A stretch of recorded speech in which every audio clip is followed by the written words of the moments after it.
Welcome back. Next, we're going to look at an application of work that involves pumping liquids from containers. So in example 4, we've got a conical tank with a height of 10 feet, a base radius of 5 feet, that's filled to within 2 feet of the top with olive oil weighing 57 pounds per cubic foot. It says how much work does it take to pump the oil to the rim of the tank? And in figure 5, it shows a picture of this, where we've got the conical tank in a coordinate system where the bottom pointy part of the cone is at the origin, and the cone is facing up. And you can see that the height is 10 feet because the y value there is 10 at the top. And the tank is filled to within 2 feet of the top with olive oil.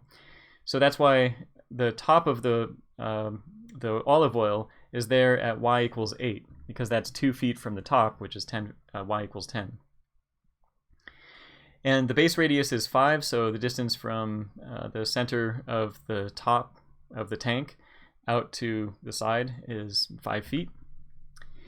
Now the issue here is that if you cut this up here, we're trying to get all of the liquid out of the tank, so we got to pump it all out of the tank. So essentially what we're doing is we're lifting all this olive oil, lifting it up, overcoming gravity to lift it up and getting it out of the tank. So we're assuming that there's gravity in effect here. This isn't like in space where all the oil is just going to float around. So notice that first off, the top part of the olive oil has to move a different distance than the bottom part of the olive oil. And that's just like the rope example that we did a moment ago. But also notice that the force that's required to lift each of these parts of the olive oil up is going to be different. There's more olive oil in a given little slab at the top than there is at the bottom. So both the force and the distance traveled are changing in our work calculation here. Now what we're going to do is, just like in the rope example, we're going to take the interval. Now y is going positive in the up direction here, so we'll have to take that into consideration. So we don't have the downward facing y. So it's good to be able to see how you can do it both ways. With y, positive y going up or positive y going down, you can see the benefits and drawbacks of each. So what we're going to do is try to take that interval. So this is going to be the interval from y equals 0 to y equals 8. After all, that's the olive oil that you have to lift up. So you only want to do your work calculations on the olive oil that you actually have to lift up. And we're going to take that interval, chop it up into a bunch of subintervals. And for each subinterval, we're going to approximate the olive oil in that subinterval that we have to move up by using a cylinder, a right circular cylinder. So we're going to call these cylindrical slabs, you could say. And we're going to calculate the work that's required in moving each of those cylindrical slabs up to the top of the tank, because that's how far it has to go to get out of the tank. So we're going to imagine, like in figure 5, where we have this slab. It has a width of delta y, or height of delta y, from the way the picture is drawn. And we're going to imagine, okay, if this slab moves all the way to the top, how much work is done? Well, what we've got to do to figure that out is first off figure out how much space this slab takes up, so we can figure out how much it weighs. And then once we figure out how much it weighs, in other words, what the force due to gravity that we have to overcome is for this slab, we're going to take that force and figure out how far it has to move. So whatever that force is, we're going to multiply by the distance that slab has to move. So that we're going to have some kind of representative y sub I value that represents the distance, or at least the y value of that slab. And then we're going to have to compute the distance from that y value up to the top y value of 10. Okay, so that's a lot of stuff that we're going to do, so we better get cracking. First off, let's find the volume of just that slab. We'll call that V sub I. Well, generally speaking, the volume is going to be pi times the radius of the slab squared times the height of the slab. And the height is not too bad. The height is delta y, so we'll feed that in there in a moment. It's the radius that is a little difficult to get here, because it depends on which slab you're looking at. If you're looking at a slab down here at the bottom, the radius is small. If you're looking at a slab closer to the top of the olive oil, the radius is really big. It depends on this side of the cylinder, the cone. And actually, if you project this cone into 2D, so kind of take like the shadow of this cone in 2D, really what you're doing is trying to figure out what this line is, what the equation for this line is. Because that's going to give you a relationship between the y values, where the slab is at, and the x values along this line will help you figure out what the radius of each of those slabs are. So what we'll do is say that, let's say that this slab here is at y sub I. So that's the y value of this slab. In the picture here, maybe y sub I is equal to 4, but it differs based on which slab you're looking at. Now what we're going to do is get an equation for this line. So what would the equation for this line that goes through the origin and has slope 10 over 5 be? So if you said y equals 2x, then that would be correct. The 2 comes from taking the 10 feet divided by 5 feet.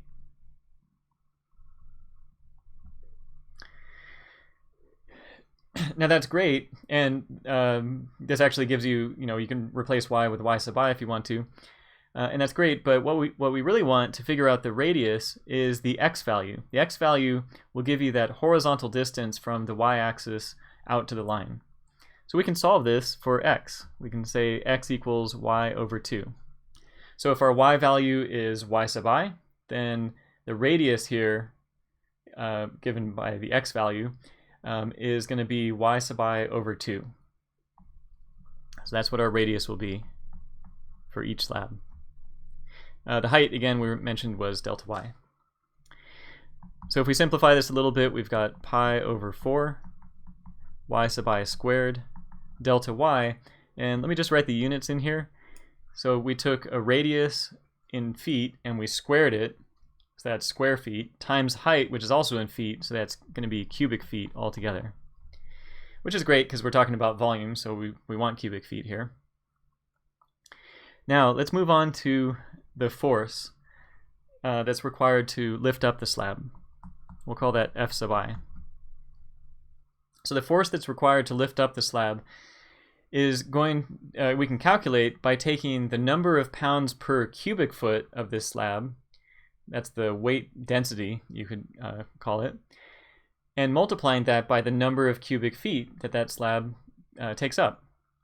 So we're just going to take the weight density and multiply it by the volume of the slab. We've got 57 pounds per cubic foot times, and actually I'm going to write this in red here, pi over 4 y sub I squared delta y cubic feet. Looks like the units are going to check out because the cubic feet cancel with the cubic feet, and we just have pounds left over, which is exactly the unit we want for force. So merging these together, we've got 57 pi over 4 y sub I squared delta y, and here this is in pounds.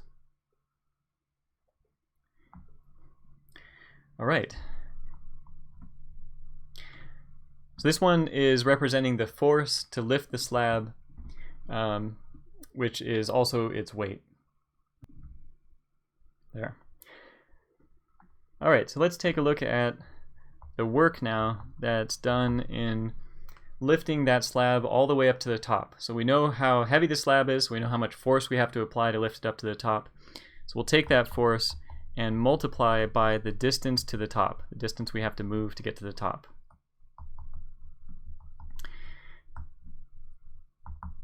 So this is going to be 57 pi over 4 y sub I squared delta y. Probably should have made that green, that's okay. And then times the distance to the top. Let's draw over here the distance to the top. The top of the tank is at y equals 10. The slab is at y equals y sub I. So the distance to get to the top is going to be the top y value of 10 minus the bottom y value, which is y sub I. That's that vertical distance right there. 10 minus y sub I. Same kind of skills that you use when you try to compute vertical distances or horizontal distances in volumes of revolution and whatnot. All right, actually I don't know why I moved over here.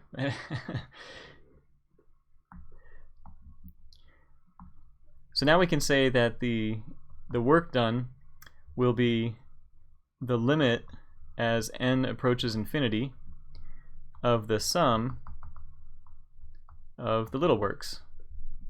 So this is the limit as n approaches infinity of the sum as I goes from 1 to n of, here it looks like 57 pi over 4 y sub I squared, and then 10 minus y sub I, and I'll put the delta y at the end, because that's the thing that's going to turn into the dy in the limit. So then we can find the, this is equal to, sorry, this is equal to the integral of 57 pi over 4 times y squared now times 10 minus y dy. Now what are the limits of integration going to be here? This is sometimes where I find students make mistakes. If you said 0 to 8, that would be correct. A common mistake is to go from 0 to 10, but that's going over the entire tank, and there isn't any olive oil between y equals 0 and y equals 8 to lift up. So we're only going to be integrating over the olive oil, over the liquid that we're pumping up, because that's where all our slabs are. There aren't any slabs up here between 8 and 10. So you're integrating over the oil, or it could be water or whatever else the liquid is. Now from here, you can distribute the y squared and integrate term by term. You can pull out the 57 pi over 4, and eventually you should get approximately 30,561. And the units here, which you've got to make sure to write, are going to be foot-pounds because we're in British units for everything. The common liquid that we'll be pumping is water, which has a density of 1,000 kilograms per cubic meter, or 62.5 pounds per cubic foot. I'll give these numbers to you on problems, on tests and quizzes, so you don't have to memorize them. Just pointing it out for now. Now a few notes about units. If you use a metric system, the difference between mass and force is clear. Typical units for mass are in kilograms. Typical units for force are newtons, where 1 newton here is 1 kilogram times meters per second squared. So 1 kilogram meters per second squared. So to convert from mass to force, you'll use the familiar F equals ma equation. This will convert from mass to force. You just multiply mass by acceleration. So as an example, on the surface of the Earth, the force that's due to gravity on a 5 kilogram object is going to be the 5 kilograms, which is the mass, times 9.8 meters per second squared, which is an approximation for the acceleration due to gravity on the surface of the Earth. And that's about 49 newtons.